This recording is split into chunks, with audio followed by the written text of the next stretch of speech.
fall of Messina was imminent, and our aircraft, holding complete mastery, were continually over the city and the straits, not to mention the toe of Italy as well. This view, showing the ultimate goal of the Sicilian campaign, Messina, was taken from a Mitchell. The campaign, which took less than 40 days' operations, was nearly over, and Monty, whose Eighth Army had been given the tough assignment on the East Coast, must have been well satisfied.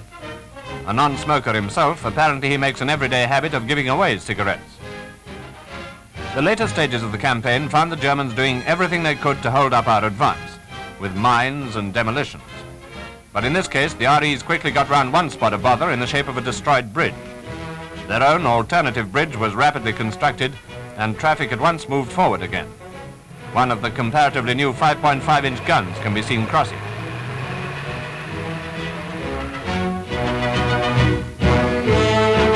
Americans were actually first in Messina, but men of the Eighth Army were only beaten by a very short head, and cameramen were evidently well up in the race too.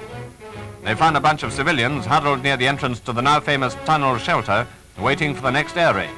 As a matter of fact, thousands of people had been virtually living there throughout our bombardment of the city. Old Glory was hoisted at the municipal buildings. And down at the harbour, the Italian admiral's flag, what was left of it, was hauled down and an excellent substitution made.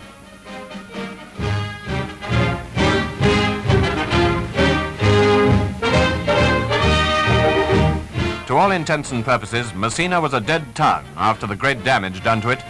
Witness the scene at the dock railhead.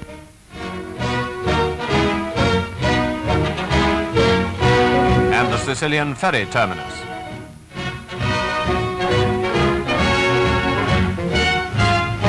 Yes, the harbour installations had been thoroughly dealt with. Shipping, too.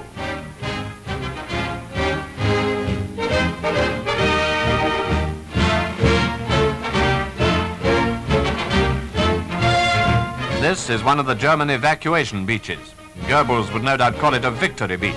Joy through defeat, in fact. Oh, finally, let's look across with the Allied troops to Italy.